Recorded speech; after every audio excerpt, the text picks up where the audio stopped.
В Коми будут внедрять новый механизм финансирования научных исследований, поддержку отрасли в регионе, новые разработки, а также дальнейшие планы обсудили сегодня на заседании Совета по науке и образованию при главе республики. Над чем сейчас работают ученые в Коми, знает Ксения Лосева.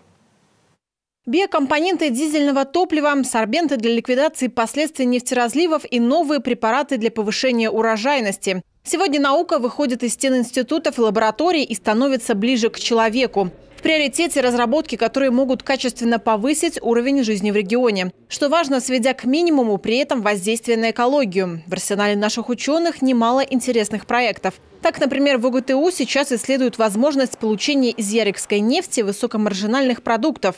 В дальнейшем из них можно будет производить строительный и дорожный битум, медицинские масла, морозостойкие смазочные материалы и даже арктическое дизельное топливо. То, что действительно для нас очень важно, и здесь я всячески и поддерживаю, и буду поддерживать начинание, это, конечно, полноценное использование ярикской нефти. Потому что сегодня то, что ее используют как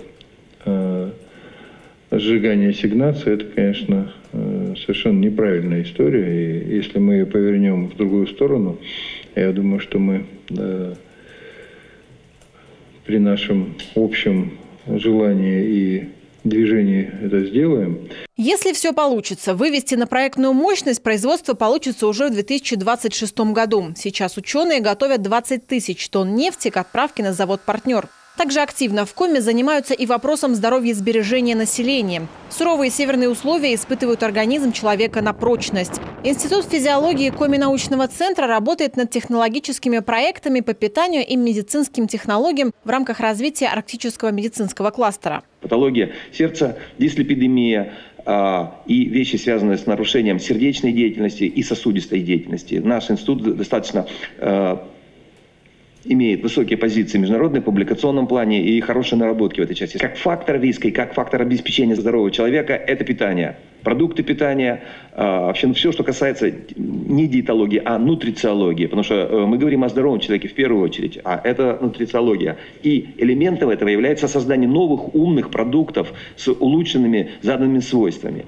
Часть мероприятий Институт физиологии планирует провести с Министерством обороны России. К процессу подключаются также ведущие образовательные организации СЗФО. Для того, чтобы превратить идею, пусть и самую гениальную, в реально работающее производство, ученым необходима поддержка и со стороны республики.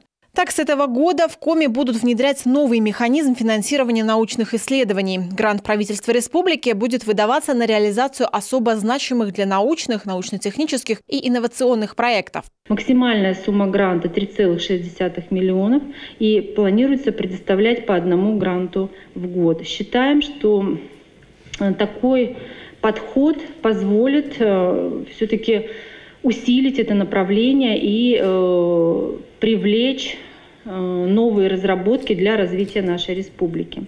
Несмотря на то, что год науки и технологий уже позади, отрасли необходимо двигаться только вперед. В этой связи важно уделять особое внимание и подрастающему поколению. Так, например, в 2021-м в Коми провели более 100 мероприятий, направленных на повышение интереса детей и молодежи к науке и исследовательской деятельности.